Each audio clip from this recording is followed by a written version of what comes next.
Have you ever wondered how Nigeria, the giant of Africa, came to be?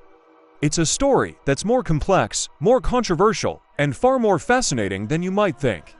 We're going back to the very beginning, to a single year that changed everything, 1914. Before 1914, the land we now call Nigeria was not one country.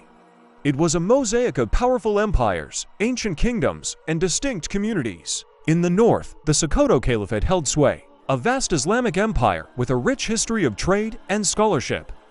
Down south, you had the Yoruba kingdoms like the Oyo Empire, the Benin Kingdom with its incredible bronze art, and the Igbo communities, known for their decentralized, democratic systems.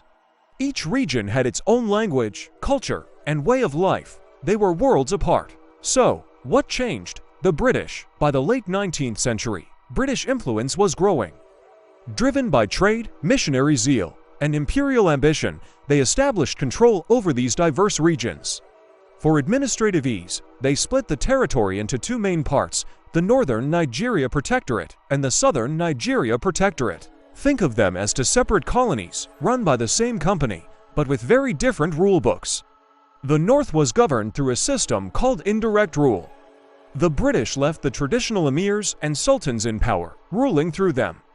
This preserved the existing social structure, but also created a very distinct political identity. The South, on the other hand, was a different story. It was a hub of Western education, Christian missionary activity, and booming coastal trade. A new, educated elite was emerging, one that was increasingly engaging with Western ideas and politics. This brings us to one of the most pivotal figures in this story, Frederick Lugard. Lugard was the British governor in charge of both protectorates. He faced a major problem. The Northern Protectorate was massive, but it was landlocked and running at a huge financial loss. The Southern Protectorate, with its bustling ports in Lagos and Calabar, was incredibly profitable. Lugard's solution was simple, at least on paper: merge the two. His primary motive was economic. By combining the budget of the prosperous South with the struggling North, the entire colony would become self-sufficient, saving the British Crown a lot of money.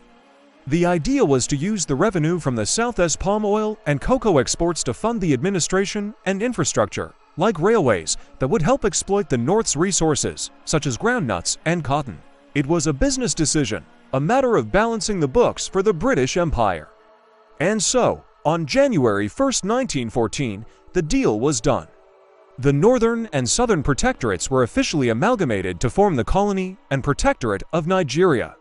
A new country was born, not out of a shared desire for unity among its people, but from an administrative penstroke in a London office. No one asked the hundreds of ethnic groups if they wanted to be part of this new entity. They were simply merged. This moment, this amalgamation, is the bedrock of modern Nigeria.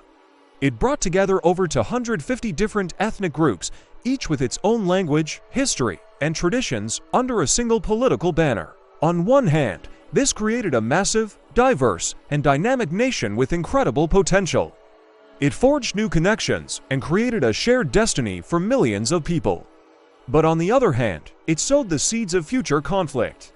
The vast differences between the North and the South in religion, education, political structure, and culture were not resolved, just papered over. The British policy of ruling them differently even after amalgamation only deepened these divisions.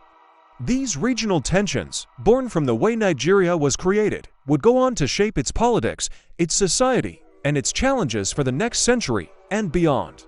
The birth of Nigeria in 1914 wasn't just a historical footnote. It was the beginning of a complex and ongoing journey.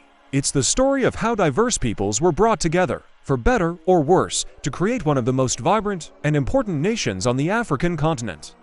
Understanding 1914 is the key to understanding Nigeria today. What do you think? Was the amalgamation a masterstroke of colonial administration or a recipe for future disaster? Let me know your thoughts in the comments below. And if you found this journey back in time fascinating, please hit that like button, subscribe to the channel, and turn on notifications so you don't miss our next deep dive into history. Thanks for watching.